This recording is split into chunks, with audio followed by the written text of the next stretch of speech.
Mission को अंजाम दे रहे हैं। इनके नाम होते हैं माइक और टॉमी। ये दोनों अपने टारगेट का इंतजार कर रहे होते हैं और इनका टारगेट होता है सैयद आसिफ, जो कि हथियारों का सप्लायर होता है और इनका मिशन होता है उसे जान से मारना। तभी यहाँ पर कुछ गाड़ियां भर के लोग आ जाते हैं और इनमें से सैयद आसिफ बाहर निकलता है।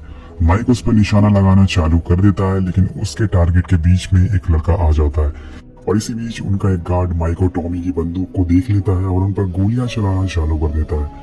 माइक और टॉमी वहां से भागकर एक चट्टान के पीछे छुप जाते हैं और उसे डाइवर्ट करने की कोशिश करते हैं, लेकिन तभी यहाँ पर एक रेतीला तूफान आ जाता है जिसका फायदा उठाकर ये दोनों वहां से भागकर निकल जाते हैं। सो गाइस, अब इनका मिशन कैंसिल हो चुका है और इन्हें अपने बेस पर जाना है, लेकिन बेस पर जाने के लिए इन्हें गांव जाकर अपनी टीम को इन्फॉर्म करना होगा, क्योंकि अभी इनका काम जो है, अभी इनका रेडियो है वो काम नहीं कर रहा है। अब थोड़ी दूर आगे जाने पर माइक की तरफ एक बोर्ड उड़कर आता है जिस पर लिखा होता है डेंजर। तो टॉमी से देखकर बताता है कि हो सकता है कि ये गांव वालों की एक चाल हो सकती है ताकि वो दुश्मनों को अपने गांव से दूर रखें। लेकिन माइक इस बोर्ड को देखकर बोलता है कि पिछले 40 सालों में 8000 जंगें लड़ी गई हैं और हमने 33 मिलियन माइन यहाँ पर बिछाई है। हो सकता है कि यहाँ पर अभी भी वो माइन मौजूद हो। और टॉमी बोलता है कि ऐसा कुछ नहीं है, ये सब सिर्फ तुम्हारा एक वहम है। तो वो बड़ी मस्ती के साथ आगे बढ़ना चालू कर देता और माइक को कहीं ना कहीं लग रहा था कि यहाँ खतरा है। वो टॉमी को रोकने की कोशिश करता है, लेकिन टॉमी का पैर माइन पर पड़ जाता है और वो धमाके से उड़ जाता है। दोस्तों, इस धमाके में उसके दोनों पैर चले जाते हैं।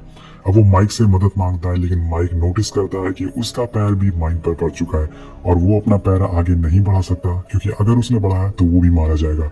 इसलिए वो टॉमी की मदद नहीं कर पा रहा है। इधर टॉमी को बहुत ही ज्यादा दर्द हो रहा है। वो रेडियो पर अपने बेस पर कांटेक्ट करने की कोशिश करता है और उनसे लास्ट बार रिक्वेस्ट करने की कोशिश करता है कि वो अपनी बेटी से बात करना चाहता है, लेकिन शायद उसके बेस वाले उसकी आवाज सुन नहीं पा रहे, उनका कनेक्शन हो नहीं पा रहा है। ये सब देखकर माइक उसे बोलता है कि वो मॉर्फिन लगा ले, इससे उसका दर्द थोड़ा कम हो जाएगा।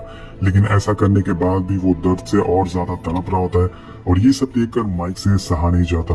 वो बोलता है कि मैं अपने पैर हटा रहा हूँ और तुम्हारी तरफ आगे आ रहा हूँ।